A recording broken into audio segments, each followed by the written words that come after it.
Почнува ново издание на емисијата 360 степени на јавниот сервис. Предизборието ги диктира настаните на јавна сцена, а и темите и гостите во нашата емисија. Вечер имаме двајца соговорници. Првиот вице-премиер и секретар за меѓународна соработка на СДСМ Бојан Маричич и подпредседателот на ВМРО ДПМН и градоначалник на Скопската општина Аеродром Тимчо Муцунски. Почнуваме со Муцунски. Добре дојдовте во 360 степени. Благодарам за поканата.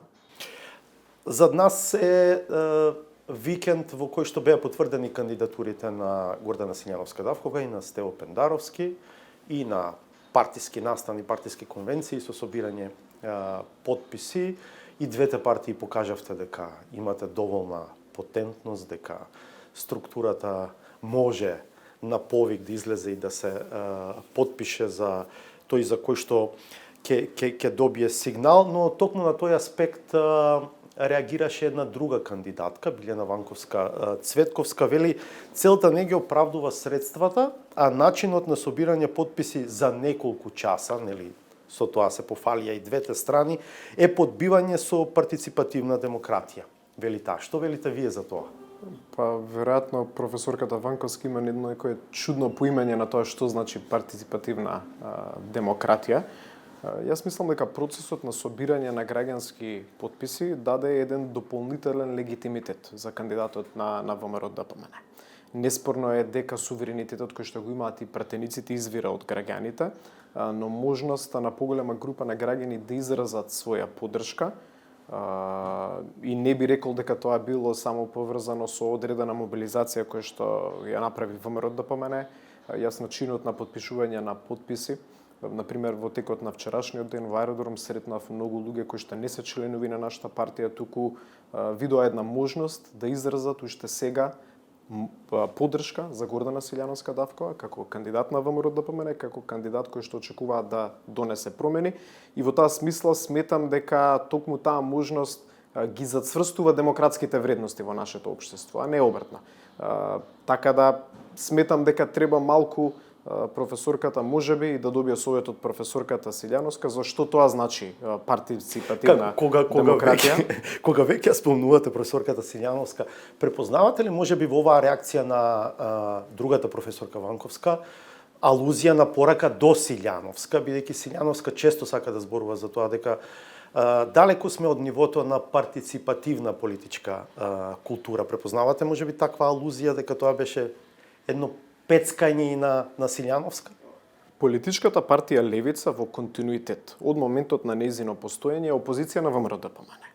И јас тоа што го гледам во последниот период од дејствувањето и на кандидатот на Левица, и од самиот субјект Левица е дека тие имаат обседнатост прво со ВМРО ДПМН, потоа со раководството на ВМРО ДПМН, а сега и со кандидатот на ВМРО ДПМН. Можеби се борите за искорпус гласачи? Ние се бориме за сите гласачи, затоа што сметаме дека со професорката Силјановска-Давкова ќе испратиме порака за обединување во македонската нација и за нормализација на меѓучовечките односи, но и меѓусебните политички релации кои што постојат во општеството. Така да нема гласач за кој што ние со нашиот кандидат, но и на парламентарните избори нема гласач за кој што не се бориме ние.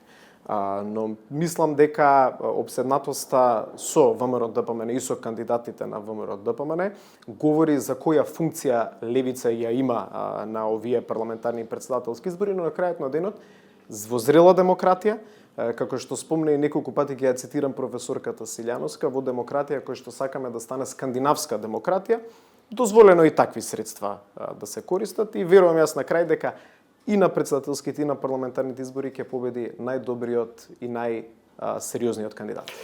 Што сакаше да ни каже Ванковска вчера, одговарајќи му на Мицкоски? Да подсетиме, вашиот лидер рече дека улогата на Ванковска и на Стефче Јакимовски во првиот круг ќе биде само да го подкопаат потенцијалот на Силјановска. Ванковска вели во право е, измеќарка им бе во 2019 кога се отепав од работа. Си знаат добро што работев, а можем и да ги подсетам ако заборави. Знаете Зашто се отепала од работа Ванковска во 2019? Никогаш во мојот живот не сум се сретнал со професорката Ванковска, не ја познавам, сум читал нејзини објави и на социјални медиуми и во медиуми, така да не би можел да кажам на што точно таа алудира. Помагала за Силјановска во 2019 да победи на председателските избори. Јас за тоа не знам, не велам не, тоа треба најдобар одговор би дала и самата професорка Ванковска и професорка Силјановска, но тоа што јас со сигурност го знам е дека на овие председателски и парламентарни избори гласот за левица и гласот за овие кандидати е скриен глас за СДСМ. Тоа е многу очигледно. И мислам дека веќе кај граѓаните се развива зрелост во кој што го препознаваат тоа. По нивното дејствување, иако јас гледам дека нив ги иритира тој наш став, тие се опозиција на опозицијата. Кога ги гледате нивните изјави, кога ги гледате нивните објави на социјалните медиуми, гледате една страшна обседнатост со дејствувањето на ВМРО-ДПМН, кој што е патем главна опозицијска партија, доколку сите велиме главниот проблем во државата е СДСМ и ДУИ, тогаш логично би било ние да разговараме за опозицијско обединување, за како да ја срушиме оваа власт, но гледате во подолг период, тоа е нешто што во континуитет се случува. Да, Муцунски, а зошто одбивате дека има луѓе на кои што не им се допаѓа овој црно-бел свет ВМРО СДСМ и дека ќе сакаат да гласаат за друга опција? Јас затоа велам, во зрела демократија се е дозволено. И добро е што имаме широк спектар на кандидати, бидејќи јас сум убеден дека во текот на кампањата и по дејствувањето на кандидатите, граѓаните ќе осознаат многу и за партиите кои што стојат позади тие кандидати. И тоа е добро, тоа е сосема во ред. Но јас сакам истовремено и како представник на партијата да зборувам за тоа што во реалност се случува на терен. Значи, едно е вие да настапувате со своји автентични ставови, да кажете за што стоите. Кои се вашите ставови по однос на оние круцијални прашања и од внатрешната политика и од надворешната политика. Но јас гледам во последните недели изјави фокусирани за личности, дали е тоа Мицкоски, дали е тоа Силјановска Давкова, дали е тоа Муцунски, Пецаков, да ги наброиме сите натаму на кои што гледаме сериозен фокус и од левица и од нивниот кандидат. Но никако не гледам став по кој што би привлекле гласови. Може би затоа што тие препознаваат ваше замешателство во овие некакви интерни триења што се случуваат во левица, дел од луѓето заминуваат, дел се разрешени и така натаму. Мислам дека тоа што се случува во левица си е производ на нивни внатрешни процеси, тоа говори за во каква состојба е таа партија. Јас од секогаш велам дека треба да избегнуваме да коментираме што се случува внатре во процесите во другите партии, бидејќи во зрела внатрепартиска демократија сами ќе излезат ставовите на луѓето од партијата за тоа што се случува во партијата. Добро, факт е дека ВМРО има интерес, вие од ова што го елаборирате во претходните одговори, вие имате интерес левица да биде ослабена, факт е тоа. И јас мислам дека тоа што се случува во левица се состојби кои што говорат многу за луѓето кои што ја раководат таа партија. Јас тоа што можам да го кажам и од мое лично искуство, но и од мое партиско и професионално искуство, е дека од секогаш левица имала проблем со ВМРО-ДПМН и со раководството на ВМРО-ДПМН. Ние немаме проблем со нив, имаат право автономно да се действуваат, но би сакале да видиме од нив став, не само против што се. Сите знаеме кои се негативните состојби во општеството, сите знаеме што се прави лошо од страна на актуелната власт, но добро е наместо да се занимаваат со опозицијата, да почнат да нудат конкретни предлози и решенија. Добро. Ќе се вратам повторно околу вчерашниот ден и собирањето на потписи. Ако се видат бројките, Силјановска има предност, но не е таа огромна предност. Ако го следиме тонот, дикцијата на изјавите на Мицкоски во текот на вчерашниот ден, тој како да алудираше на тоа дека се движите во размер 2:1, на крајот воопшто не е така, некаде сте дури помалку од 1:2:1. Дали е помалку разочарувачки за вас, затоа што не успеавте да постигнете ефект на многу наспрема малку? Мислам дека од едната страна, тоа е страната која што застанат за Гордана Силјановска Давкова, имаше мобилизација на граѓани кои што веруваат во еден автентичен политички процес. Од другата страна, согласно информациите кои што ги имам, имаше сериозни притисоци, вклучување и на повеќе различни политички субјекти, но на крајот на денот тоа станува сосема нерелевантно веќе од денес. Тоа што е релевантно за нас како политички субјект е дека видовме сериозна мобилизација, над 27.000 потписи собрани во рок од еден ден за поддршка на Гордана Силјановска-Давкова. Сега влегуваме во уште позначен процес, тоа е кампањата, комуникацијата со граѓаните, представување на платформа и за председателски кандидати парламентарни избори и нека говорат резултатите кои што ќе се случат на крајот на април. Само уште едно прашање во врска со тоа. Ако Силјановски има околу 27.000, а Пендаровски има околу 22.000 собрани потписи, дали со овој сооднос може да зборуваме за човечки и граѓански пркос во првиот ден, како што зборуваше Силјановска, или Мицкоски, ќе го цитирам, ова е сериозен патоказ дека народот бара промени. Пак ќе кажам, некако, мислам дека атмосферата која што се креираше беше дека ќе биде многу на малку, ако не дупло, блиску до дупло. Разлика. Јас не би рекол дека ние сме креирале таква атмосфера. Ние тоа што го кажавме е дека очекуваме во рок од неколку часа да собереме 10.000 потписи. Во тоа успеавме бидејќи сметаме дека граѓаните покрај тоа што го препознаваат ВМРО-ДПМН, ја препознаваат и професорката Силјановска-Давкова и тоа беше нашата цел. Ние во ниту еден момент не се ни обидовме да создадеме наратив за тоа што ќе прави и како ќе прави СДСМ. Во моментот, верувајте ми, веќе не го чувствуваме СДСМ како политички конкурент, бидејќи сметаме дека е сосема известно дека тие ќе имаат лош резултат на парламентарните избори и сосема известно е дека Стево Пендаровски нема да биде следен председател на Република Македонија. Тоа што за нас е значајно е да го отпочнеме процесот на мобилизација и сега да настапиме со уште побитниот дел од овој политички процес, а тоа е нашата програма. Да им понудиме на граѓаните визија не само за 4 години, туку една 8 годишна визија, која што значи поврзување и на улогата на председателот, и на улогата на идната влада, бидејќи по мене, независно од тоа колку потписи се извадени од СДСМ во текот на вчерашниот ден, огромно е разочарувањето на национално ниво од тоа што го прави оваа партија веќе 8 години. Во врска со исходот од првиот круг на претседателските избори, вашиот партиски лидер повеќе пати вели дека очекува Силјановска да води со повеќе од 100.000 гласови по првиот круг. Што ако не биде така? Ќе биде ли тоа символично пораз за вас? Мислам дека ќе има големо водство и мојата процена во овој момент е дека таа разлика ќе биде околу 100.000 гласови, ако не и повеќе, но не мислам дека ќе биде пораз и било каков различен резултат од тоа.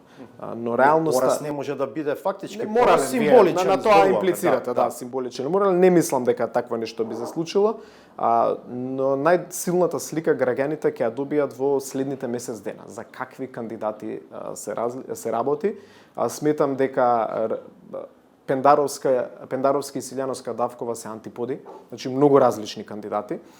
За Пендаровски можеме да процениме какво било неговото работење, бидејќи скоро 5 години е веќе председател на држава, но професорката Силјановска-Давкова веќе скоро 4 години е пратеник во собранието. И нивното дејствување во призмата на политичкиот спектрум во државата веќе го гледаме и граѓаните веќе мислам дека создале став, но во текот на кампањата верувам дека дополнително ќе се потврди тој став и врз основа на сето тоа ќе произлезе токму таква разлика како што и председателот Мицкоски наведе. Муцунски, можен ли е бойкот, јавен или тивок од страна на партиите на албанците на вториот круг на председателските избори? Не би сакал да верувам дека такво нешто ќе се случи, бидејќи сакам да верувам дека сите тие политичари кои што постојано зборуваат за Европа, ќе имаат европски вредности. И не мислам дека во овој процес, во процес на избор на председател на држава, бойкотирањето е европска вредност. Многу лесно Прашањето е во контекст и на предлогот на опозицијските партии на албанците и на владачката ДУИ за тоа да се смени начинот на избор на шеф на држава. Тие велат да го избираме во собранието. Имаат разлики, ДУИ бара тоа да се прави со Бадентер дополнително. Не знам дали таа нијанса има кај опозицијските партии на албанците. Мислам дека тој предлог е незрел. Мислам дека тој предлог само дополнително може да создаде поларизација во Македонија, но отвара односно е продолжение на една многу лоша пракса која што, искрени да бидеме, е создадена од СДСМ во последните години, а тоа е со многу голема леснотија да зборуваме за промената на нашиот устав. Мојот суштински проблем со овој предлог е дека тој ите како дополнително ќе ја зголеми централизацијата на моќ во собранието. Собранието кое што и сите граѓани евидентно гледаат во последните години се покажува како страшно нефункционална институција во нашата држава. И замислете собранието кое што има надлежности какви што има, кое што има влијание и во избор на државен јавен обвинител, и во членови на судски совет, и во членови на совет на јавни обвинители, и во уставни суди, уште да му се довери можноста да избере председател на државата. Идејата е да се додаде уште еден елемент на консоцијална демократија, на консензус во која што немнозинските заедници би имале влијание врз шефот на државата, веројатно чувствуваат дека сега немаат доволно. Иако со потребата во вториот круг да се достигне излезност од најмалку 40%, секако дека и немнозинските етнички заедници имаат свое влијание. И идејата води кон создавање на собраниски модел во Македонија. Во праксата кон тоа води идејата. Јас ова не го говорам само бидејќи е мој став, но бидејќи јас кога разговарам за вакви суштински теми, се консултирам и со врвни експерти за уставно право кои што ги имаме во државата. Но гледам јас со многу голема леснотија политичари, независно од на кој субјект припаѓаат, велат ајде да одиме напред со уставни измени. Знаете, ако ги погледнете земјите од Европската унија и од западниот цивилизиран свет кон кој што сакаме да припаѓаме, гледаме дека многу ретко се зборува за уставни измени, а и тогаш кога во современието се зборува за уставни измени, се зборува за уставни измени во насока на некои вистински, не оние декларативни прогресивни теми на СДСМ, туку вистински прогресивни теми кои што се поврзани со нашето социјално, економско живење. А ние се враќаме, гледајте, чекори и чекори наназад и мислам дека лошата пракса ја создаде СДСМ и сега заради изборна реторика почнуваат да злоупотребуваат многу субјекти. Околу потенцијалниот бојкот, можат ли гласачите етнички македонци сами да изберат шеф на државата во вториот круг? Тоа би подразбирало излезност од страна на етничките македонци, да речам, во апсолутни бројки некаде 720-750 илјади гласачи. Не го спорам вашето прашање. Сосема е на место од гледна точка дека тоа и по природа на нештата се наметнува. Но сакам да верувам дека повеќе од 40% од граѓаните на Република Македонија ќе излезат да го дадат својот глас за иден председател на државата. Тоа се граѓани кои што ќе бидат од сите етнички заедници, но не треба ние така да ги гледаме. На крајот на денот, сакам да верувам дека ова е држава која што би требало да се фундира на еден граѓански концепт на функционирање, држава во кој што сите граѓани се рамноправни и доколку се исполни тој цензус од 40%, по мене е значено дека повеќе од 40% од регистрираните гласачи во Република Македонија излегле и го дале својот глас. Мислам дека ние како помлади генерации имаме една уврска да се движиме напред во современието и да престанеме да ги гледаме граѓаните по тие подолби дали македонци или албанци околу парламентарните избори. Прво да ве прашам дали вие лично ќе видите на некој од кандидатските листи за пратеници? Тоа е одлука која што ќе се носи во рамките на партиските органи. Искрено да ви кажам, не би можел да ви дадам ниту негативен, ниту позитивен одговор во моментот. Ако бидете на листа, би биле во изборната единица 1? Ни на тоа не можам да ви дадам одговор. Во моментов ние вршиме анкетирање, ги правиме, сакаме да ги донесеме најдобрите возможни одлуки кои што се во интерес на тоа партијата да има подобар резултат. Горе-долу мислам дека имињата на потенцијалните носители се познати во јавноста. Ново име можеби е Љупчо Коцарев за изборната единица 5. Ќе биде Коцарев носител на листата на ВМРО-ДП. Тоа е доскорашниот председател на МАН. Ние во делот на носителите на листи анкетираме широк опус на потенцијални кандидати. Во моментот нити можам да потврдам за некој кандидат, но истовремено не можам ни да исклучам некој потенцијален кандидат. Времето ќе покаже кој ќе биде носител и во изборната единица. Индиректно потврдувате дека Коцарев е еден од потенцијалните носители во петка. Точно е дека анкетираме широк круг на поединци и дел од нив не се членови на нашата политичка партија или дел од нашето раководство. Кој ќе процениме дека е најдобар, тој соодветно ќе биде информирана јавноста за него. И мајки ги предвид неговите, јас ќе ги наречам дури катастрофични ставови во однос на обстојот на Македонија, македонците и така натаму историјата, културата, не мислите дека со тоа би пратиле лоша порака до дел од оние што можеби не се ваши традиционални гласачи, ама би помислеле овој пат можеби да ве поддржат. Јас мислам дека ние треба да понудиме еден модерен концепт. Модерен концепт кој што ќе се фундира и на кандидати кои што ќе бидат дел од таквиот концепт. Значи едно е вие во политичка партија создавате политики, но потоа како кандидат на таа партија треба да се препознавате во тие политики. И мислам дека прогрес ќе понуди ВМРО ДПМН. Како во делот на внатрешните реформи, така и во делот на надворешно-политичкиот пристап, но така и во делот на стратешкиот пристап за развој на земјата во идниот период. И јас сум убеден дека сите кандидати кои што ќе ги понудиме на пратеничките листи, но потоа и сите кандидати кои што очекуваме да бидат дел од идната извршна власт, во целост ќе бидат вклопени во тој концепт за современа македонска држава, кој што ќе го понуди ВМРО ДПМН. Мицковски бара победа со најмалку 61 пратеник. Колку е тоа реално остварливо, Муцунски? Досега не сме виделе анкета на која што имате повеќе од 54 пратеници. Но да се навратиме на локалните избори, истовремено немаше ниту една анкета која што велеше ВМРО дека ќе има повеќе од 40 градоначалници. Искусни сме во политиката до толку да кажеме дека некогаш се случуваат и бранови на масовна поддршка. И сметам дека во моментот има услови за такво нешто. Но тоа зависи, јас би рекол, примерно од нас како политичка партија. Затоа што граѓаните во принцип често си имаат и пред да почне кампањата определено за кого ќе гласаат или веројатно дека ќе гласаат за некој политички субјект или за некој поединечен кандидат. Но ние сега имаме можност со добра кампања. Јас би рекол примерно, иако е возможно 100% позитивна кампања, да им понудиме на граѓаните надеж. Бидејќи сметам дека токму тоа е тоа што недостасува во нашето општество. Надеж дека работите може да бидат поинакви, надеж дека може да се донесат афирмативни и позитивни промени. Затоа јас велам од оваа перспектива има доза на песимизам кај одредени луѓе кои што и како вас се искусни во делот на политиката, на кога ќе речеме 61 пратеник, но знам дека со верба, со добра кампања, со добри кандидати, со добра програма, не е невозможно таква нешто. Лидерот Мицковски во настап на конвенцијата изминатиот викенд, на кој што беше потврдена кандидатурата на Силјановска-Давкова, меѓу другото ќе порача да не се лажеме дека ова се избори за тоа дали ќе влеземе или нема да влеземе во Европската Унија. Тоа е една голема шарена лага. Ова се избори за Македонија. Моето прашање би било дали овој сегмент од говорот на Мицковски не е признание дека ова е тема на која се чувствувате најслаби и на која СДСМ можеби ќе се обиде да ја прави разликата.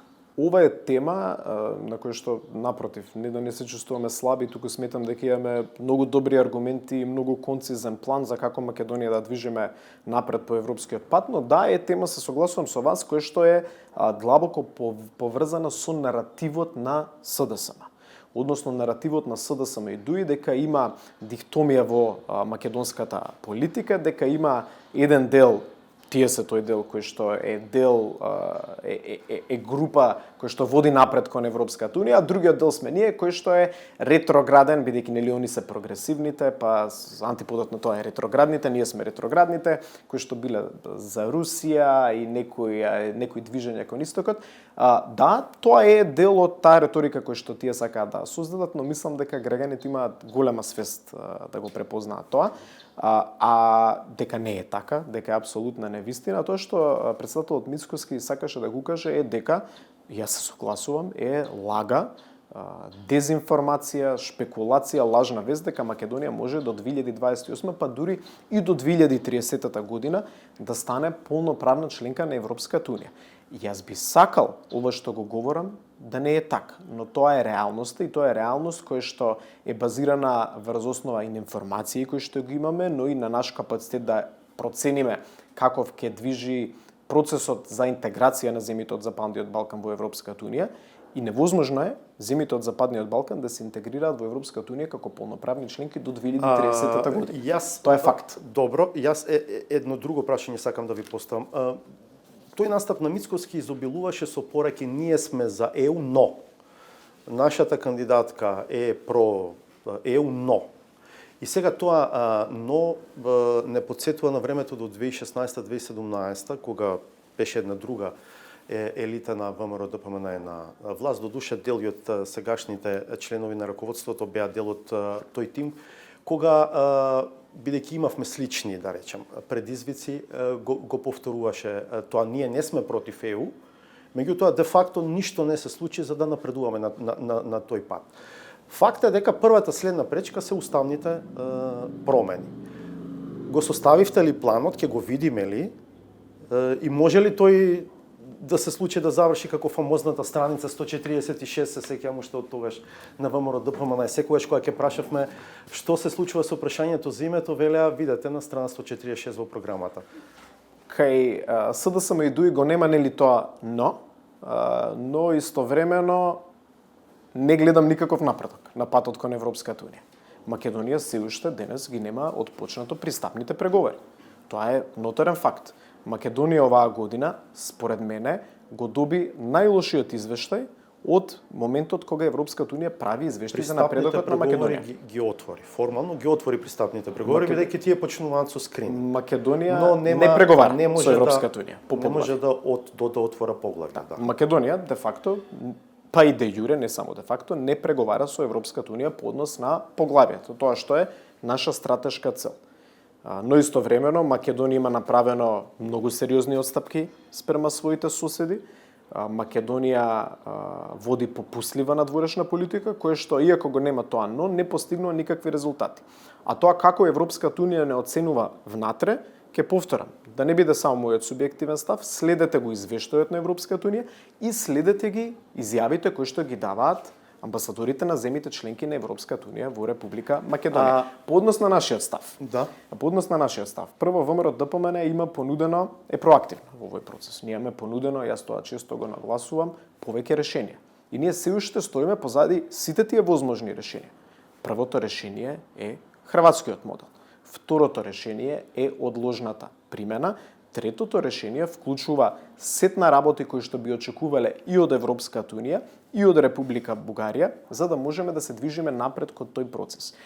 И веќе тоа се изговори сепак за стоење во место. А тоа може да бидат изговори од страна на Европската унија, доколку нема интерес Македонија да пристапува кон полноправно членство, затоа што истата таа Европска унија видовме како кога по прашањето на Украина успеа да убеди некого како Виктор Орбан, лидер со многу помоќна, многу побогата држава, лидер со сериозен внатрешен авторитет во неговата држава, да излезе и да испие кафе за да се донесе некоја одлука и никој мене не може да ме убеди. Ама чувте дека тоа не значи дека тоа е решение сите минус еден, дека символично било излегувањето, инаку дека но дали се донесе одлуката за Украина? Без консенсус, да, се донесе. Тоа значи и за Македонија, доколку вие водите. водите. Не можеше без волјата на Унгарија. Јас велам дека и Бугарија може да биде убедена, доколку настапиме со аргументи, доколку имаме стратешки пристап во делот на надворешната политика и доколку знаеме да ги убедиме тие партнери кои што јас верувам автентично посакуваат Македонија да биде земја членка, дека сега е моментот да се донесе пристап врз основа на едно од тие решенија кои што ние ги нудиме, кои што се во духот на демократијата и не само во духот на демократијата. Често се поставува дилемата за пресудите на Европскиот суд за човекови права, од кои што ние велиме неколку да почнат да се преминуваат. Што е суштината на тие пресуди? Суштината е почитување на правата на малцинствата, односно правата на македонското малцинство кои што живее на територија на Република Бугарија. Обврска која што и така ја има Бугарија. Буцунски, знаете дека има механизам за тоа како се спроведуваат тие пресуди. Тоа е во рамките на Советот на Европа, Комитетот на министри води сметка за тоа дали некоја пресуда е спроведена, не е спроведена и тој процес не е директно поврзан со процесот на зачленување и на земјава во Европската унија. Така е, исто така како што процесот кој што ние билатерално го водиме со Бугарија доскоро не беше дел од процесот во Европската унија, но сега гледаме како стана дел од преговарачката рамка. Затоа велам, тука треба политичко решение. Ние гледаме дека со политички решенија до сега Република Македонија во последните 7 години е на губитничката страна. Ама не е можно еднократно решение. Веројатно е потребно да се инвестира од двете страни во добрососедски односи на среден, на дол крок. Апсолутно, и тука сте во право. И еден од приоритетите на идната влада на ВМРО ДПМН треба да биде фокус и на добрососедските односи. Ние треба да имаме добри односи и со Грција, и со Бугарија, и со Сакам да Албанија, и со кажам, Србија, мислам со дека е Косово. лага ако се прескокне еден чекор, дека тоа би значило дека утре не може да дојде нов проблем. Ова е неизвесен процес, но факт е дека следната пречка се уставните измени.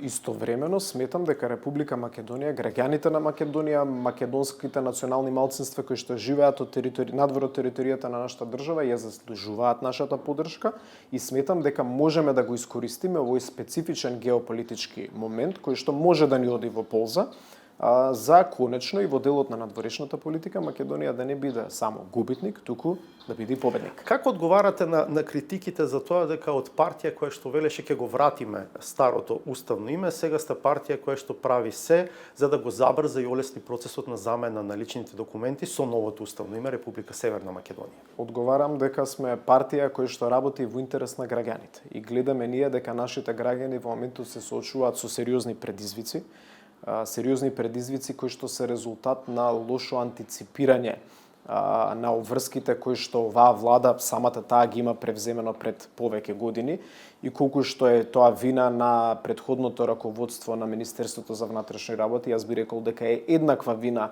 и на актуелното раководство на Министерството за надворешни работи, што немале зрелост да видат што се случува и сега гледаме како студенти не можат да одат на студии надвор од државата, а веќе се запишани Значи универзитети. нема враќање на старото уставно име. Јас велам дека ние треба да работиме за решавање на интересите на граѓаните кои што ги имаат во овој момент. А предизвикот? Јас мислам дека мислам дека отприлика може да се препознае како ќе се поставите кон темата Преспански договор. Иако е неспорно веројатно веќе потпишувате документи со Република Северна Македонија. И тоа не сме го негирале? И не сте го негирале. Пате ми тие субјекти, како што на пример имаме сега често политички субјекти кои што велат утре ќе се врати името и тие субјекти гледате како и нивни функционери, и нивни раководители живеат со правната реалност која што не сонна има во оваа држава. Што ќе правите реторички? Дали ќе почнете да го користите новото уставно име, бидејќи утре од позиција на премиер, на министер, на пратеник ќе биде очекувано и предпоставено да се користи новото уставно име. И ако не го користите, дали тоа може да биде повод за и Грција да стави рампа?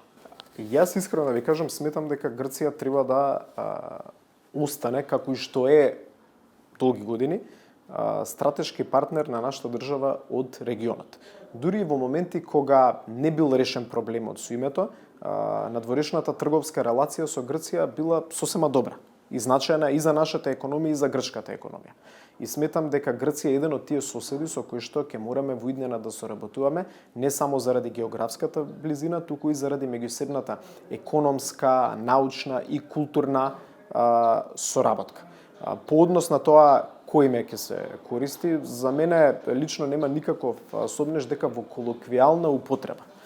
Никаде во Преспанскиот договор не е регулирано дека јас треба да го користам тоа име. Ако утре Муцунски стоите пред, како се вели, пано со уставното име и држите прес од името на владата, како министер, потенцијално да речем, тоа е моето прашање. Тогаш дали ќе го користите новото уставно име, тоа ќе биде очекувањето на Грција. Јас сум правник и колку некогаш и да не ми се допаѓа правната реалност, имам обврска да го почитувам уставот и да ги почитувам законите. Но истовремено нема таква сила која што ќе ме натера кога говорам да го користам тоа име. Тоа може да биде вовед во ново вето од Грција.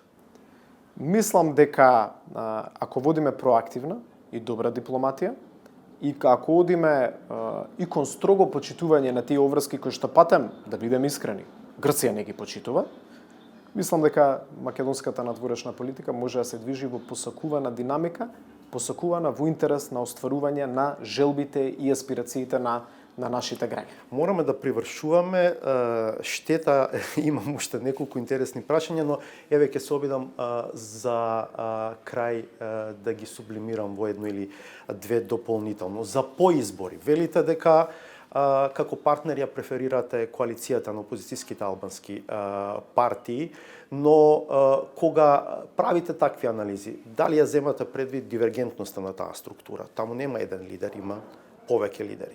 Што во таа смисла ви значи спонзорството од косовскиот премиер Албин Курти?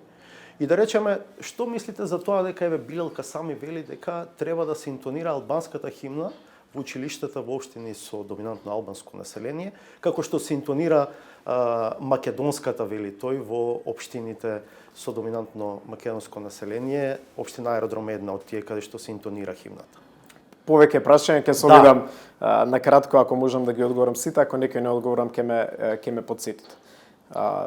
Лично сум имал прилика во рамките на моето работење да соработувам и со Арбен Таравари, и со Билелка Сами, и со Изет Меджити, и со Афрем Каши. И сметам дека се позитивни личности кои што можат да дадат придонес кон развојот на оваа држава.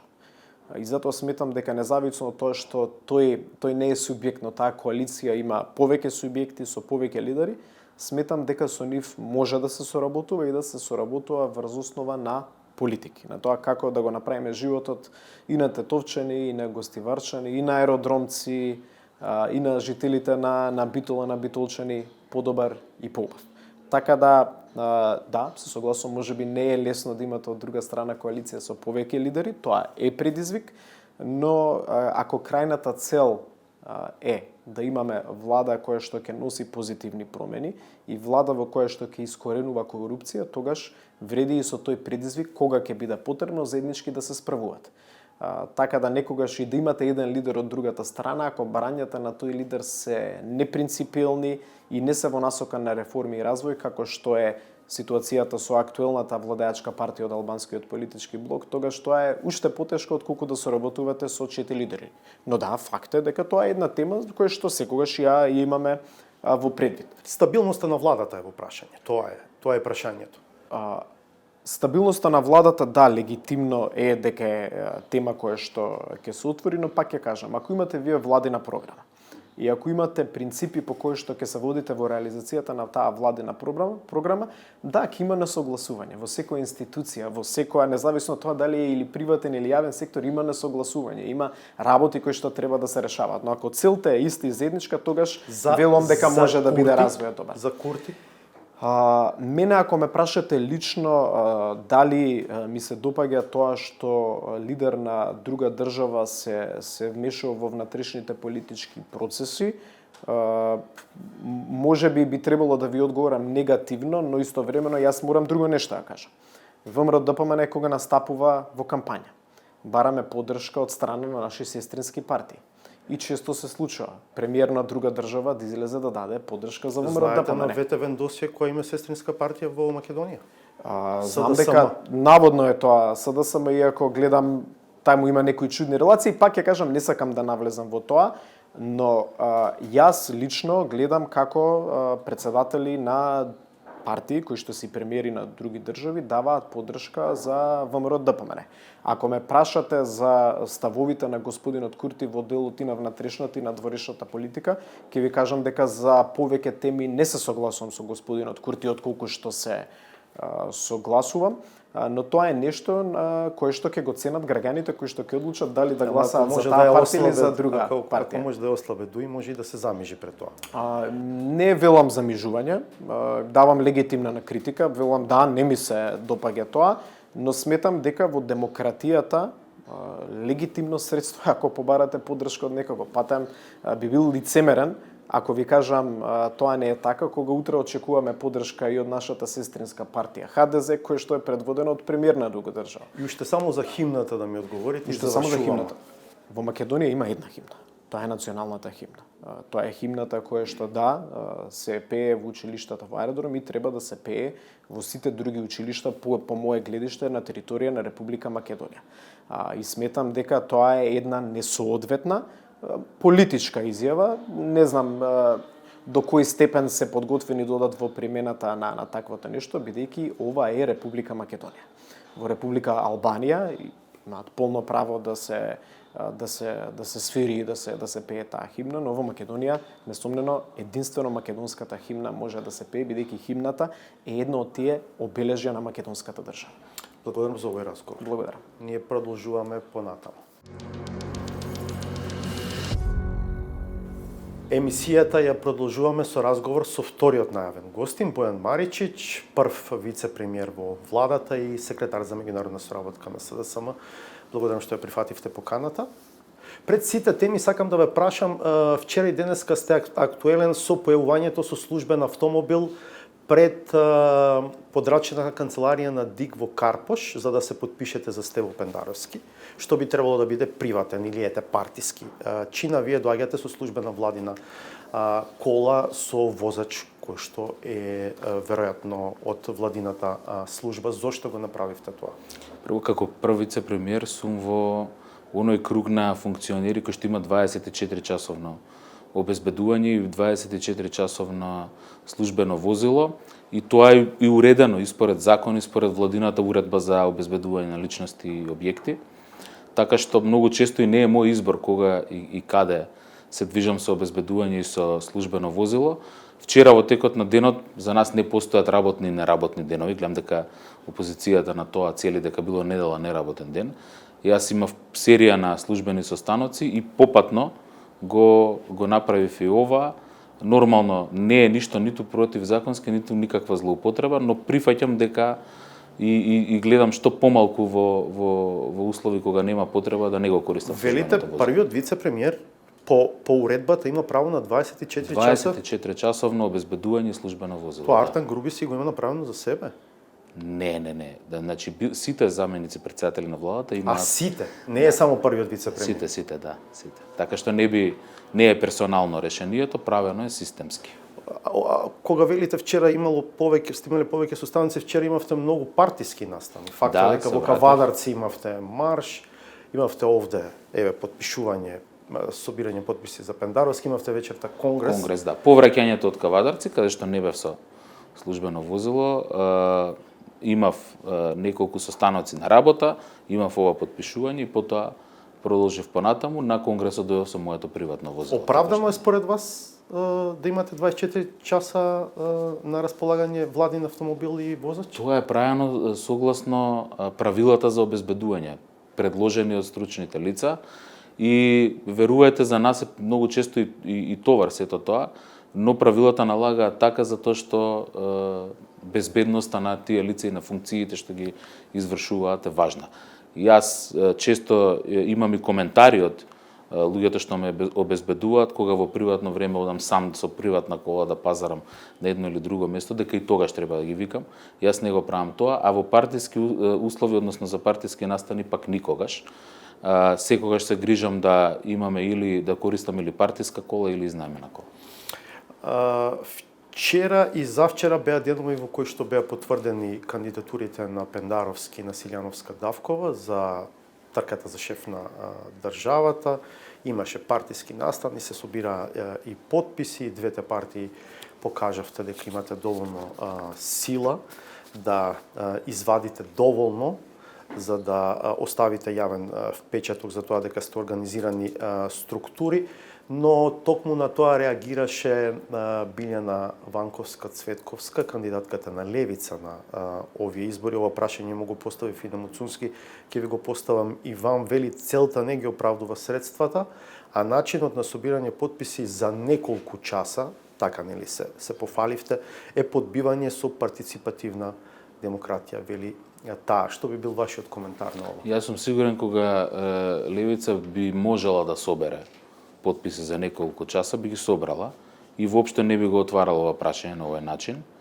И жалам што воопшто се фокусираме на сосема непотребни теми. Секој граѓанин таму отидошол доброволно да се потпише. И дали е така, веројатно, тоа е реакцијата, дали е доброволно отишле? Немајте дилеми дека е така. Ние сме партија која што има... Тоа би било во духот на партиципативна политичка култура, која што веројатно ја немаме. Ние сме партија со многу илјадно членство. И секој член чувствува одговорност и желба да даде подршка на нашиот претседателски кандидат. И сите луѓе што излегува вчера, јас бев присутен таму, никој не ми наредил, никој не ми кажал, и видов многу луѓе мои сопартици кои што беа таму и не гледам во тоа никаков проблем. Се случи тоа што пишува медиумите дека сте се сретнале со Боцевски па сте имале некаква размена на Имавме пораки? размена, воопшто не беше инцидент, беше разговор како што имаме со Боцевски секогаш кога ќе се сретнеме. Не знам само зошто решиле да го пренесат во јавност, инаку да, имавме разговор. Добро. Мицковски ги обвини Ванковска и Јакимовски дека учествуваат во првиот круг само за да го подкопаат потенцијалот на Силјановска Давкова. Има ваше замешателство во собирањето подписи за Ванковска и за Јакимовски? Апсолутно не. Јас мислам дека треба се навикнат луѓето и партиите дека е нормално да има повеќе кандидати, дека е тоа избор суверена одлука на секој политички субјект и дека зависно од тоа кој ќе собере подписи ќе има претседателски кандидат. Плурализмот налага такви услови. Тоа што можеби на Мицковски не му се допаѓа да има повеќе кандидати што би апелирале на истото гласачко тело, не може да биде никакво оправдување. За жал, сите тие коментари и претходниот што го цитиравте, оди во насока дека некои политички партии се уште сакаат да уживаат во монополите или да полагаат право на некакви монополи. Плурализмот е убавината на демократијата. И ако имало повеќе кандидати, значи имаат што да кажат.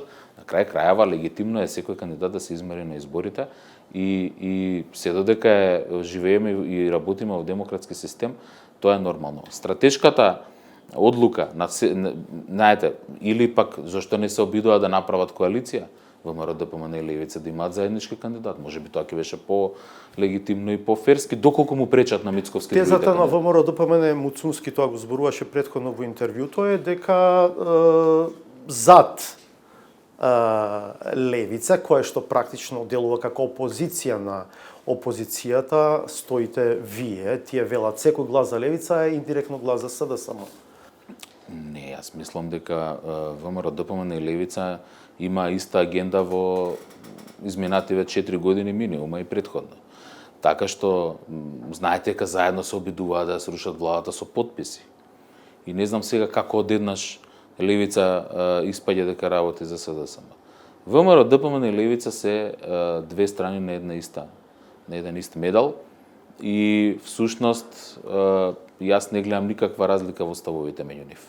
Тоа што не успеале да се договорат за заеднички кандидат за председател или пак што не сакале да се договорат, на крај крајева тие се борат на десниот спектар од политичкиот амбиент, од политичката сцена и јас сметам дека сето тоа се нормални демократски прашања и те вереме да се соочиме со аргументите кој кандидат што нуди. Тоа е многу побитно за граѓаните отколку дали некој кандидат работи за една или друга страна. Инаку во ВМРО-вскиот мајндсет знаеме и во минатото сме имале партии цели и кандидатски листи со имиња кои што имаа за цел само да личат на кандидатите на СДСМ со цел да откинат неколку илјади гласови. Меѓутоа тие времења поминаа.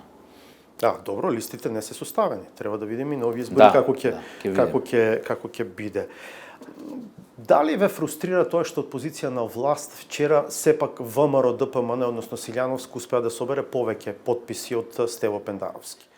Воопшто не, напротив, многу не мотивираше вчерашниот ден, затоа што за разлика од ВМРО, ДПМН кои што беа фокусирани само на собирање потписи, ние имавме 3 активности паралелно.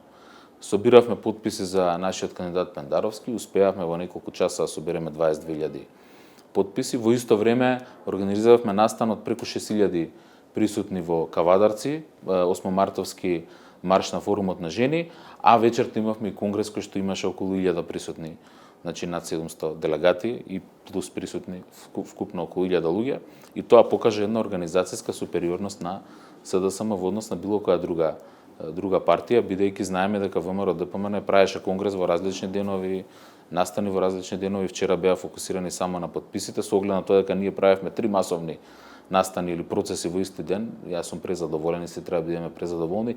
Всушност вчера паднаа во вода лажните анкети на ВМРО, ДПМН дека тие воделе 2:1, не знам 3:1, 100.000 разлика и така натаму. Тоа видовме дека е само вчера не се гласаше. Не се гласаше, но беше индикатор на состојбата на партиската кондиција. Велат се до да првите само покаже 100.000 добро. двете партии немате проблем, веројатно после тоа се случува разликата.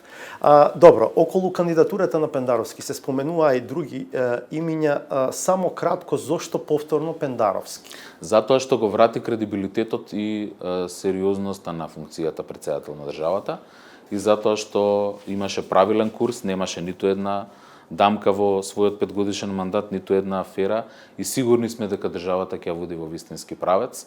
СДСМ не во овој момент или до овој момент ниту се обиде, ниту успеа да ја издефинира подобар кандидат од него и логично е, бидејќи сме партија која што секогаш имала сила да воспостави една победничка коалиција или победнички концепт, логично е да поддржиме победнички кандидат. Каков резултат очекувате во првиот круг на претседателските избори? Мицкоски вели Сињановска Давкова ќе има повеќе од 100.000 гласови повеќе од Пендаровски. Тоа е крајно нереално. Знаете вие дека ВМРО ДПМН секогаш игра со бројките 61, никогаш не да биле 61 пратеник, иако на секои избори го барале тоа. Дури и кога биле најсилни, кога имале со дуи 2/3 во собранието во 2008 година, немале 61 пратени, ниту ќе имаат. Добро, каков ќе биде резултатот во првиот круг? Јас очекувам, ако продолжат овие трендови, кои што се започнати, тесна изборна трка со предност на Пендаровски. Можно ли е Максим Димитриевски, а не Стево Пендаровски да влезе во вториот круг од претседателските избори? Крајно нереално е и тоа. Ниту едно сериозно истражување не покажува дека е тоа возможно и мислам дека оние кои што сакаат да поддржат социјалдемократски кандидат кој што се грижи за европските вредности, за потребите и на граѓаните и за националниот интерес на Северна Македонија, треба да го поддржи Стево Пендаровски за втор претседателски мандат. Тргнавте од идејата за консензуален кандидат, но него ќе го нема на изборите. Дуи реши да оди сам со свој кандидат во изборната трка. Колку е известна или неизвестна поддршката од Дуи за Пендаровски во вториот круг? Таа е логична. Ние и во минатите изборни циклуси сме имале слични ситуации. Точно 2019 отидовме заедно уште во првиот круг. Сега Дуи одлучи така, претпоставувам заради тоа што албанската опозиција извади посилен кандидат од минатиот пат. Но ако Мицкоски им вели вашата отворена поддршка за Пендаровски во вториот круг ве дисквалификува од потенцијални разговори за формирање влада, тогаш ако сте Дуи, дали би помислиле како би се поставиле? Зависи кој би бил концептот на новата влада. Ако тој концепт е да преговараме повторно со Бугарија, уште 10 години, ако тој концепт е повторна изолација и застранување од европските интеграции, ако тој концепт подразбира да се повеќе подпреме на Орбан и на Путин отколку на Соединетите Американски држави и Европската Унија, едноставен ќе биде изборот на Дуи и на било која друга политичка партија, бидејќи паролите се нели дека постојат два блока или две групи на политички партии, дека од едната страна се ВМРО ДПМН и Левица, а од другата страна се сите останати кои што веруваат во европски интеграции. Ако принципиелно ги поставиме работите... вели дека тоа е вештачка поделба и дека едноставно вие само реторички ја имате во уста дека де факто не работите. ВМРО ДПМН имаше многу пати можност да покаже на дело дали е за Европска унија или не. Направија се од себе да не влеземе во НАТО, дадоа се од себе да не се усвојат уставните измени за францускиот предлог. Така што кој е на зборови, кој е на дела, покажува праксата. И мислам дека нема да биде во позиција по резултатите од првиот круг Мицковски да оценува било кого за тоа дали е прифатлив или не прифатлив. Може ли е бојкот од партиите на албанците во вториот круг на претседателските избори поврзано со нивното барање за избор на шеф на државата во собранието, а не на непосредни избори? Тоа ќе треба да ги прашате нив, најдобро, дали е можен бојкот. Јас мислам дека ниту еден бојкот не донел ништо добро на државата, ниту на таа партија која што бојкотирала.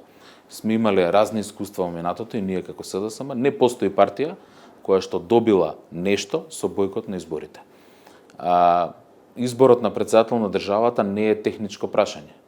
Тоа е прашање на кој ќе биде на чело на државата во наредните 5 години и јас сум сигурен дека партиите од сегашната владина коалиција ќе имаат одговорен однос кон тоа прашање. Ако утре по избори ДУИ ви го постави тоа како услов за формирање на влада, прифаќањето на промена на начинот на избор на шеф на државата, како ќе се поставите како партија? Ние имаме јасен став дека председателот на државата треба да се избере на непосредни избори со гласање на сите граѓани.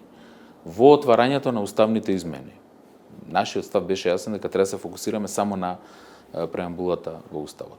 Секоја партија има право да отвара, легитимно право да отвара други прашања и кога тоа прашање ќе се отвори, ќе разговараме. Принципиелно нашиот став е дека треба да се гласа за председател непосредно, но знаете, кога се дискутира за промена на уставот, сите прашања ќе бидат на маса и ова не е нова тема поврзана со председателот да се бира во собрание. Прашањата за судскиот совет, прашањата за ЛДП го отвори прашањето дали да има парламент од 100 пратеника или 120. Значи ќе има една динамична дискусија и ние од тоа не бегаме, но легитимитетот на председателот е важно да го дадат граѓаните. Нели е тоа сепак прашање кое што одим надвор од рамката на, ќе го наречам, политичко-етничкиот компромис постигнат во 2001 година со рамковниот договор. И ако председателот во парламентот се бира со Бадентер, тоа е сериозна промена на политичкиот систем.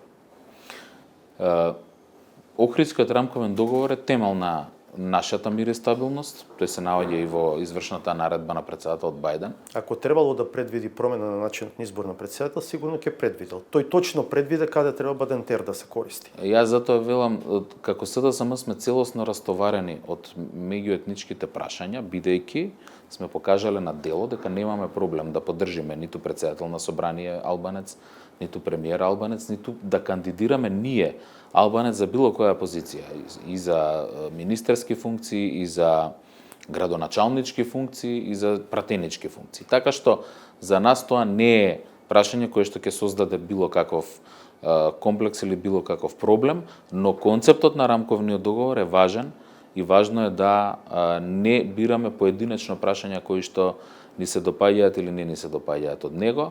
Цврстината на тој договор и на нашиот систем го покажа како успешен модел Охридскиот рамковен договор во овие години. Кога сме кај односите со ДУИ, што се случи со Европскиот фронт? Како во моментот би ги дефинирале односите на СДСМ со ДУИ? Партнерски и коректни.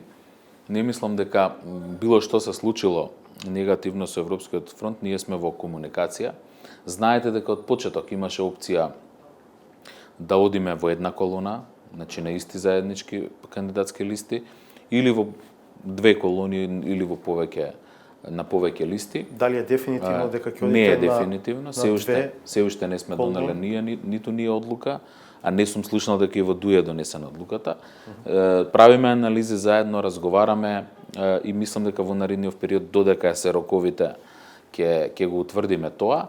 За нас е едно сигурно и едно важно, да имаме јасна дистинкција меѓу партиите кој за што е и да имаме јасна слика по изборите. Ние сме сигурни дека по изборите СДСМ ќе биде повторно столбот на наредната влада.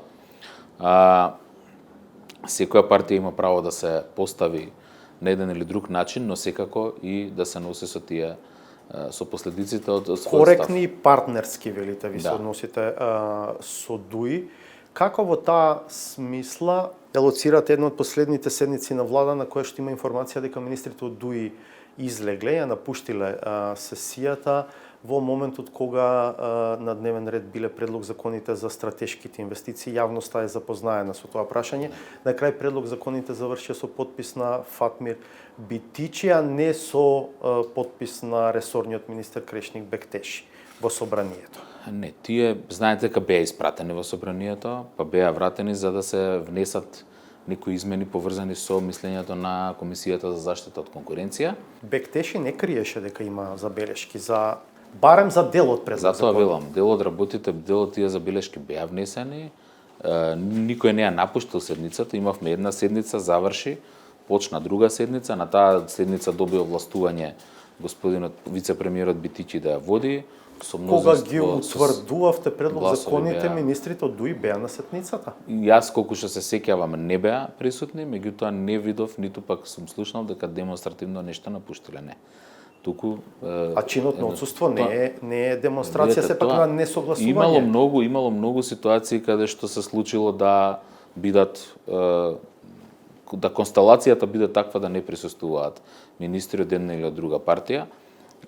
Владата усвои одлуката и тоа покажува дека јас не сум слушнал дека ниту премиерот кој што е ДУИ, ниту другите се спротивставиле на таа одлука. Владата со мнозинство ја донесе. Инаку знаете, кога се спротивставува коалиционен партнер на некоја одлука, тоа обично повлекува и недонесување на одлуката.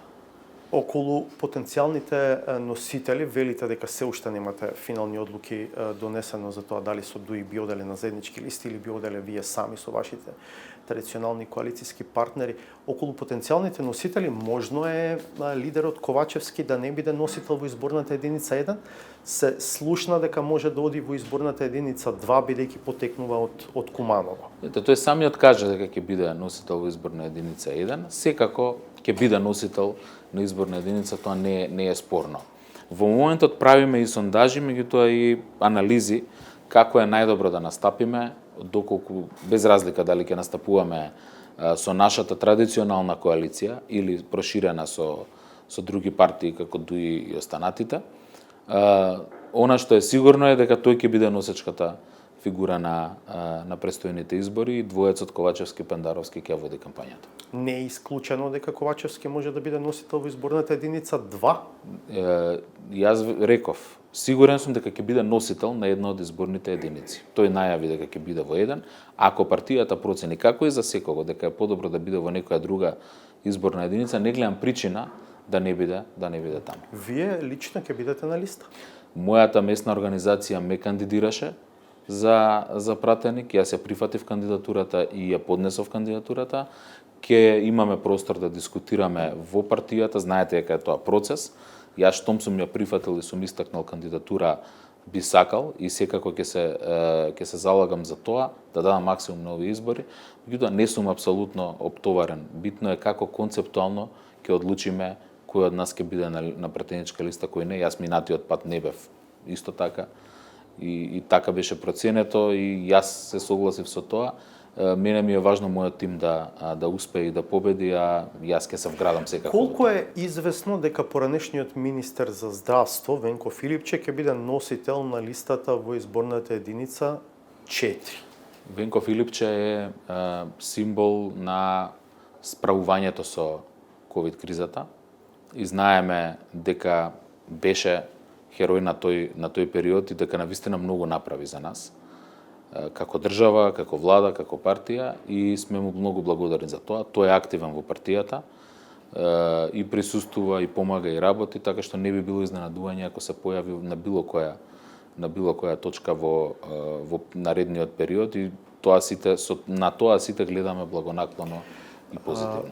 Дали тоа треба да го гледаме и како дел од така нареченото примирие меѓу Ковачевски и Заев? Ако Филипче се појави како носител?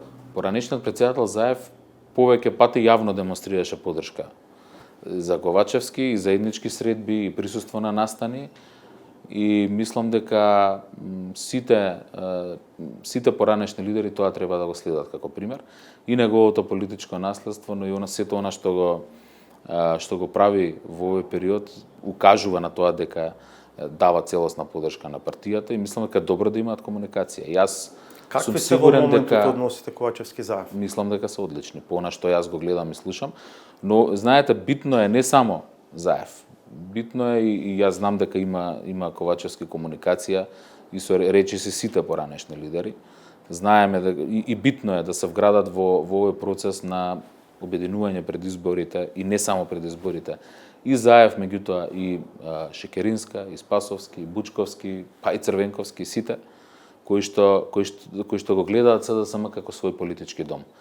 Тој процес тече и тој процес оди добро и јас знам дека и Заев, и Шекеринска, и Бучковски, и Спасовски, и сите поранешни председатели и секретари се вградени во тоа, и Андреј Петров, сега да не ги споменувам сите, меѓутоа Сите со исклучок на еден кој што е во движењето на Максим Димитриевски се тука и помагаат. Сите што го гледаат СДСМ како свој политички дом треба да помогнат. Видовме вчера дека социјалдемократијата е во СДСМ. Колку знам на Димитриевски ви предизвикува вознемиреност?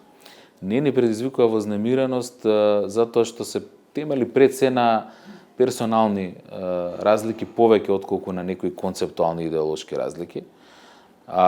Ние сме оставиле простор со сите политички партии и за разговор, и за соработка, особено во вториот изборен круг има прилика да разговараме и не мислам дека треба да се исклучува разговорот со кого било. Но битно е да знаеме на кои принципиелни позиции стоиме, а СДСМ јасно ги дефинира своите принципиелни позиции и не се плаши од ниту една друга политичка партија. Страво треба да ни биде од неизвестната иднина која би ја носела евентуалното доаѓање на ВМРО, ДПМН или Што ќе ви биде главна понуда во предизборната кампања и во програмата? 3 работи би издвоил, ако ќе има прилика многу да елаборираме. Таа програма се работи 6 месеци на неа веќе. При крај на нејзиното дефинирање ќе дојдат тројца европратеници од партијата на европски социјалисти да им ја презентираме програмата и да добиеме нивно видување и поддршка. Но фокусот не е многу различен од она што е во ЕУ. Имавме прилика на конгресот во Рим да го слушнеме тоа, а тоа е битката за зголемување на животниот стандард на граѓаните.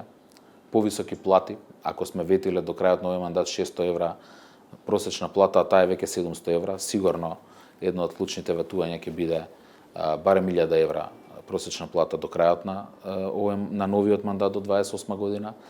Завршување на преговорите со Европската унија до крајот на 28 година, значи комплетирање на тој процес во овие 4 години и членство од 2030 година.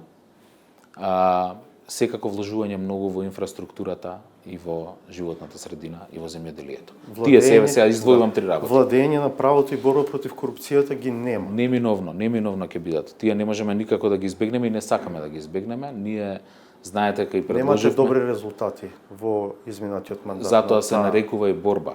Борба против корупцијата значи дека ни треба и поголема поддршка од граѓаните, но не треба и поголема поддршка од институциите и од независните институции како и обвинителство и судство. Завршување на преговорите до 2028, членство во ЕУ до 2030 од ВМРО ДПМН би рекле шарена лага.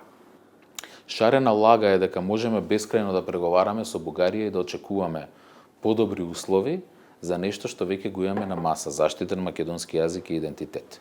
Знаете, и не кажуваме ние, ако е шарена лага, не би го кажал Шарл Мишел на форумот во Блед, дека е возможно до 2030 да влеземе во Европската унија. Го каже како личен став. Па личен став на председател на Европскиот совет, не е мала Кој што работа. не знаеме дали ќе биде по следните избори во Европската унија. Ние знаеме дека нема да биде ако не направиме ништо. Тогаш сигурно знаеме дека нема да биде. Ако ВМРО ДПМН за Мишел смета, велам, за Мишел. затоа велам. Ако ние не превземаме ништо, не се трудиме, не работиме, тогаш сигурно нема да биде до 2030. Ако ВМРО ДПМН смета дека неправењето ништо е стратегија, дека чекањето е стратегија, и тоа го нуди на граѓаните како спас, мислам дека изборот е многу лесен. Ние нудиме да ги забрзаме преговорите, веќе ни се отворени, го имаме планот за раст, да отклониме пречката за продолжување на преговорите и да дадеме се од себе. Јас ве уверувам дека на почетокот на наредната декада, дали ќе биде 2030, 31 или 2, меѓутоа до крајот на тој мандат, особено тој мандат 29-34, ќе има нови членки. Тоа сум сигурен дека ќе биде така, бидејќи притисокот за Западен Балкан и за Украина и Молдавија ќе бидат толку големи што ќе мора нешто да се направи. Убеден сум дека ќе има нови членки. Прашањето е дали ние ќе бидеме меѓу тие нови членки. Знаете, ние се чудевме за Хрватска, ќе се чудиме и за Албанија и за Црна Гора. Сакаме да бидеме во Европската унија и ја имаме можноста реално тоа да го оствариме до 2030 година. Подвижна мета е тоа некако, не знам, сега и вие ја споменувате 2031, 32 и така, граѓаните тешко веруваат дека тоа е можно. Е тоа да стане предвидлив план. И за тоа притискаме во Европската унија. На многу ни требаше притисок и работа за да дојдеме до таа изјава на Шарл Мишел. Ако не се трудиме, ако не притискаме ние за тоа, немојте да очекуваме дека Данска или Шведска за тоа ќе притиска. Наш интерес е тоа да се случи. Ние мора секојдневно да ги изложуваме аргументите на сите држави членки зошто е тоа важно да се случи. И затоа имаше Ковачевски средби во Рим и со данската премиерка, и со Олаф Шолц, и со сите оние кои што одлучуваат, кои што се на масата решавачка, и со Педро Санчес. На тие лидери ние мора да им објасниме зошто Балканот вреди да биде во ЕУ и зошто за нив е тоа исто важно колку што е и за нас. Мицковски... Јас мислам дека тоа е достижна цел. И за НАТО не верува, а ние сме 4 години веќе членка на НАТО. Ова е достижна цел ако на неа работиме. Ако се правиме дека работиме или ако одбиваме да работиме, ако чекаме, тогаш сигурно Мицковски во последниот свој јавен настап на конвенцијата за Силјановска викендов рече да не се лажеме дека овие избори се за тоа дали ќе влеземе или нема да влеземе во Европската унија. Тоа е една голема шарена лага. Ова се избори за Македонија. Претпоставувам и тој препознава која може да биде темата на која што СДСМ ќе се обиде да прави разлика, но ВМРО ќе повторува таа 2008 година бевме во слична ситуација, кога не убедуваа токму дека се изборите за Македонија, а не се за тоа каде ќе оди Македонија. Знаеме дека 10 години не внесоа во црна дупка и Груевски, Мицковски и Иванов. Ако нашата цел да влеземе во црната дупка на Иванов, на Мицковски и на таа екипа, тогаш во ред. Ако тоа е тоа што ни го нудат, тоа е таа нивна борба за Македонија. Ние нудиме концепт со кој што во наредниот мандат нема да ги упропастиме сите достигнувања што ги имавме во изминатите 7 години, нема да одлучиме да бидеме на маргините на политичката сцена во Европа и во светот, како што бевме до 2017 година. Знаат многу добро представниците на ВМРО ДПМН дека никаде не биле примани во последните 2-3 години од нивниот мандат. Ако сакаме до тоа да дојдеме за многу побрз рок, да отвориме веднаш фронт со Бугарија, тој го ветува тоа, дека ќе одиме повторно да преговараме за нашиот јазик. Првото прашање што ќе се отвори, кога Мицковски ќе го отвори прашањето за пресудите во Страсбург и за внесувањето на македонците во уставот на Бугарија, одговорот на Бугарија ќе биде: добро, во ред да разговараме за тоа, ама дајте да разговараме и за македонскиот јазик. Спремни се да разговараат за македонскиот јазик. Ние тоа прашање го затворивме, го имаме во преговарачката рамка, никој веќе не го дискутира. Зошто да ги отвараме тие рани повторно за ВМРО ДПМН да има кауза? Тоа што немаат кауза е идеја. Зашто се залагаат? За ова што го зборувате да биде што поверодостојно, ќе требаше да покажете многу подлучна борба против корупцијата, да се залагате многу повеќе за владење на правото, за независност на судството, за да нема тендери какви што има во РЕК и така натаму. Васко, ние не сме биле идеална политичка гарнитура, сигурен сум дека можеме да најдеме илјадници мани, но имајте предвид дека на вистина имаше турбулентни 7 години во кои сите тешки прашања беа одеднаш на масата. И сите можни кризи. И кризата, и ковид кризата, и украинската криза, и претходно, се што можеше се случи во овие 7 години, и се согласувам дека сме можеле многу подобро некои работи да ги направиме. Меѓутоа, ако имаме шанса во третиот мандат да се посветиме на борбата против корупцијата повеќе и подобро, да се посветиме на инфраструктурните проекти поревносно, да се посветиме на затворање на преговорите што веќе сме ги започнале, мислам дека поинаку ќе изгледа Македонија во 2028 година, отколку ако дојдеме во некаква обнова, преродба или промена која што ни ја ветуваат, а која што ги опустоши македонските општини. Никој не зборува за тоа за изневерените очекувања од ВМРО ДПМН кои со големи очекувања дојдоа 21 година на власт во најголем дел од општините. Денеска гледаме дека освен во исклучок една или две општини, во сите други влада една општ хаос и катастрофа. И сега тоа го занемаруваме и треба да веруваме дека ВМРО ДПМН ќе донесе нешто подобро, кога покажале на дело дека нема. Ние ќе се погрижиме правецот на државата да остане вистински, да ги подобриме нашите мани и недостатоци, кои што можеме да спориме дали се поголеми и помали, но ги има дефинитивно, и дека нема да има потреба нашите граѓани да се плашат каде ќе оди државата, дали ќе не биде, дали повторно ќе има меѓуетнички тензии. Дали повторно ќе се отвараат оние прашања? Знаете, јас ги молев представниците на ВМРО-ДПМН на затворени состаноци минатата година и предминатата да ги завршиме уставните измени сега, кога сме успеале да ги капсулираме само на едно прашање. На прашањето на внес на бугарите во уставот. Сега велите ќе се отвараат многу, па ќе се отвараат. И ние тоа во интервјуа го најавив дека многу скапо ќе ни дојдат уставните измени во подоцнежна фаза само заради најатот на ВМРО-ДПМН. Според вас, какви се опциите за формирање влада по изборите?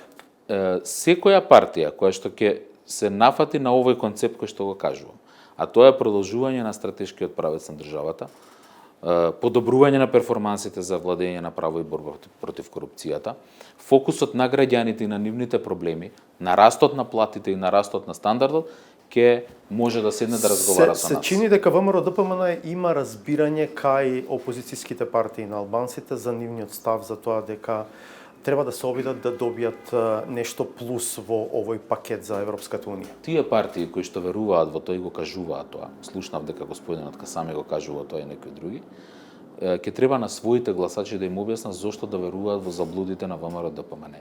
Ние скапо сме ги платиле заблудите на ВМРО-ДПМН во минатото и немаме луксус повторно да веруваме дека ќе можете зарем некој сериозен верува дека ќе преговара ВМРО повторно со Бугарија и ќе испреговара поуспешен дил од она што веќе го имаме. Дека на вистина Бугарија ќе направи нешто што не направила 30 години, ќе го направи сега заради нашето барање. Или само треба да влеземе во истата дупка, да плачеме дека светот е неправеден и да кажуваме дека ќе чекаме подобри времиња и да бидеме задоволни кога некој наш пријател ќе не утеши со јавна изјава и ќе каже вие сте во право. Добро, Не ни ВМРО треба вела ни дајте кажете ни дека сме шанса во да право. покажеме. Има многу шанси, Васко. Дипломатијата на Османи и Маричич е само попуслива дипломатија. Не е точно. Имаше многу шанси ВМРО-ДПМН да покаже во минатото умешност во преговарањето и со Грција и со Бугарија. За жал, после 11 години и со Грција и со Бугарија ние бевме на најниско можно ниво на односите. Денеска мислам дека како членка на НАТО, значи тие кавги ја носат нашата земја Македонија на маргините на европската и на светската политика. Денес сме ценета членка на НАТО. Денеска сме ценета кандидатка за членство во Европската унија. Ние тоа ценење од страна на нашите партнери го користиме во наш интерес. Стратешкото партнерство со Соединетите држави ни е многу важно. Не сакаме да ги изгубиме тие работи заради нашите граѓани, не заради нас лично. Добро, ако сте фер, ќе кажете дека има и многу приговори за внатрешните состојби во државата, за слабите институции. Ние дали некогаш сте слушнале дека ние сме се спротивставиле или сме влегле како што порано се случувало во време на ВМРО-ДПМН да спориме со нашите партнери или амбасадори по овие прашања. Легитимно е да се отворат сите тие прашања. Ние ги знаеме нашите слабости. Ние побаравме да има оценска мисија за судскиот совет со 40 препораки кои што треба да ги имплементираме од првата до последната. Кои што дел од нив бараат и уставни промени. Ние сме барале мониторинг на судските случаи од ОПСЕ. Ние сме барале ветинг кој што за жал не ни беше поддржан од страна на Европската унија. Добро, ама и вие го донесовте измените на кривичниот законник. Така е. Сакам да кажам дека ние сме во отворен партнерски разговор, диалог со сите наши партнери и нивните забелешки ги сваќаме добронамерно, а не како напад на нашата земја. Благодарам за овој разговор. Благодарам на поканата. Почитувани, во продолжение ќе видите реакцијата на деканот на градежниот факултет при УКИМ, професорот Марковски, за дел од интервјуто објавено претходниот понеделник со градоначалничката на Скопје Данела Арсовска, во која што таа го обвини дека по пижами од дома давал диагноза за мостот Беласица во Скопје, а по реакцијата и новата саботажа. Од мене пријатно.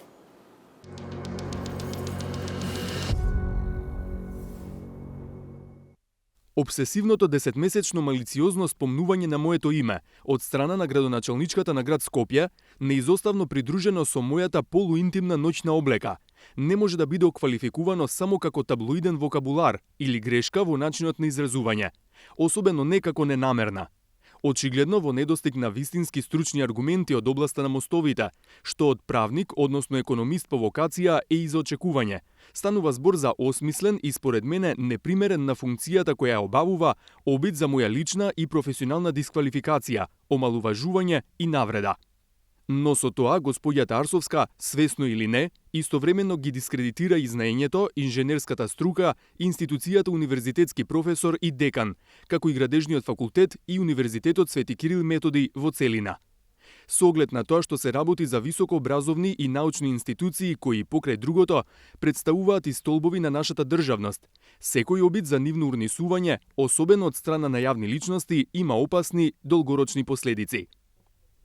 И на крајот, сакам да нагласам дека изнесувањето на личен стручен став и укажувањето на неопходните процедури и методи за квалитетно градење безбедни објекти, а во случајот на козметички рефрешираниот и се уште нецелосно пуштен во сообраќај мост Беласица, за негово подетално испитување, представува израз на општествена одговорност и е се само не ширење паника. Со почит, професор доктор Горан Марковски, декан на Градежен факултет, Универзитет Свети Кирил Методи во Скопје.